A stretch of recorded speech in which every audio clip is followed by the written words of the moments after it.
how do you make kick drums with Serum?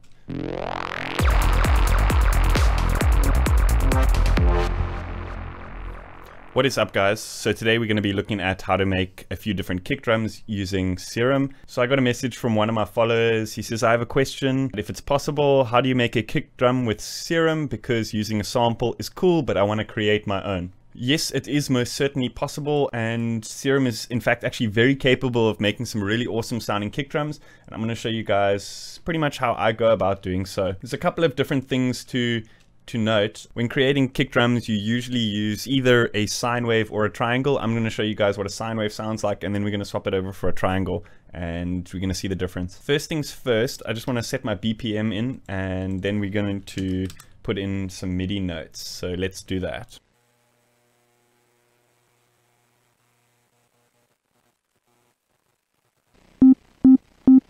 What we want to do is let's turn this random phase down so that every time the kick triggers, it's hitting the same phase, so we can hear exactly what's going on at every time. So when we do sample out, we don't have to sort of find the best sounding one.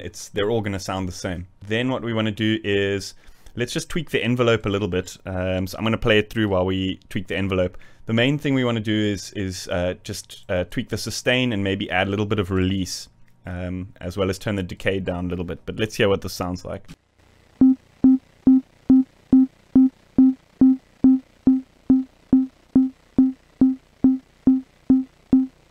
Cool. Then what we want to do is we want to flip over to one of these LFOs over here and switch it over to envelope mode. If you don't know what the envelope mode does, I've got a video that explains that in a little bit more detail. There'll be a card in the top right hand corner of the screen. So what we want to do is we want to kind of draw in a very steep curve pattern, almost like sort of this type of thing. And we want to drag it onto the coarse pitch of oscillator A. Let's just hear what this sounds like while we tweak the amount.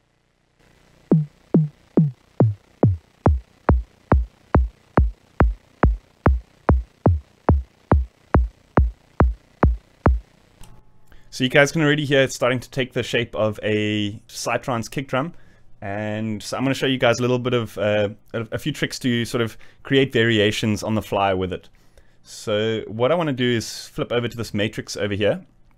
I just want to change this type of the coarse pitch, the type of modulation, so that it's just the right arrow rather than, they call it bipolar.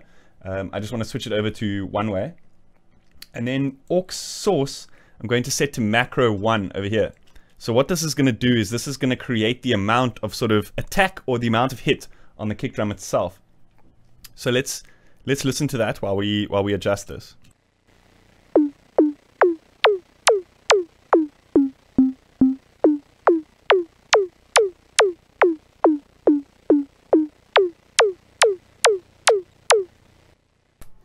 Cool. Now what we want to do is we want to turn oscillator A down a couple of octaves and listen to what that sounds like.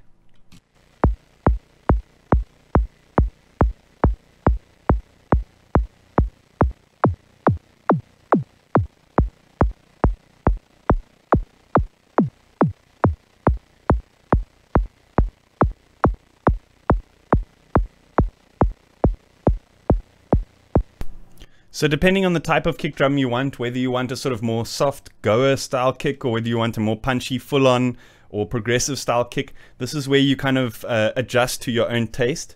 So I'll leave that up to you guys. What I'll do is I'll make a couple of variations and I'll upload them onto my Patreon folder for all my Patreon subscribers to grab some sort of copies to work from. But I'm going to show you guys a couple of ways to vary this to make it sound pretty fat. So one of the cool things that's built inside Serum is this noise oscillator over here, and it comes with a bunch of kick transients. And what that is like the sort of beginning punch of a kick drum. And it allows you to layer that over the sort of sound that we've created now. So what we want to do is we want to click this one-shot mode over here. Let's just listen to what that sounds like while we turn the level up here a little bit.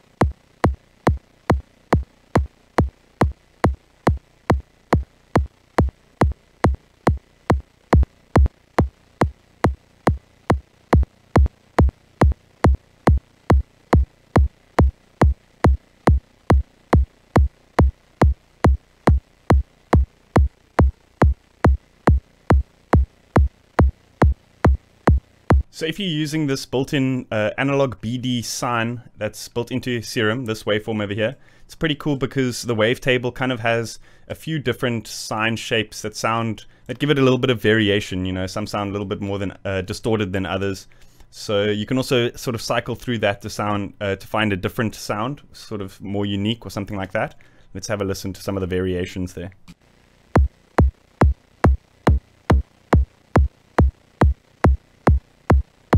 You can also adjust the phase over here. I like to sort of put the phase on either one of the highest sort of points of the sine wave. I just find it gives it more of a punchy sound. Cool, that's sounding good. So if we've left it in C, what it now allows us to do is, say for example, if our track is in G, then we can just pitch the kick down to G so that our kick and our bass are in the same key. So it's really helpful technique if you want to create sort of a kick drum from scratch to sort of fit the tune of the track that you're working in. Let's just have a listen to the difference between the C and the G.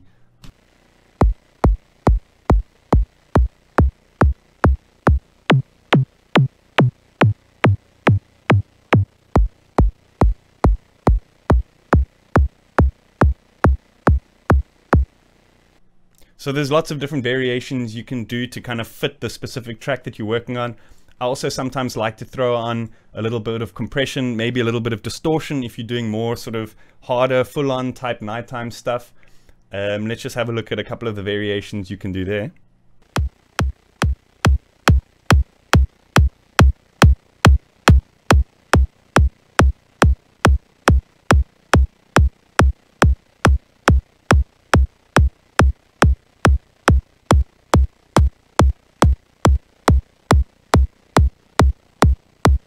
Cool. Like I said in the beginning, you can also use various waveforms for kick drums, but the best two that I found that fit the best are either a sine or a triangle.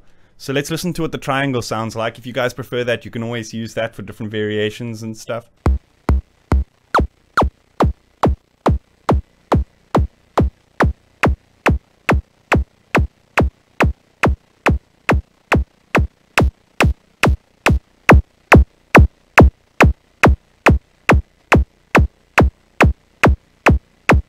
So those are the basics that I use when I'm creating kick drums using Serum. Let me know if this video helps you out. If you guys like what I do and you want to support my cause and you want access to some of the sounds that I create during my videos, head on over to my Patreon page and check out the different pledges that I've got there for you. If you guys haven't yet and you want to stay up to date with any new videos as I post them, click that subscribe button. See you guys next time.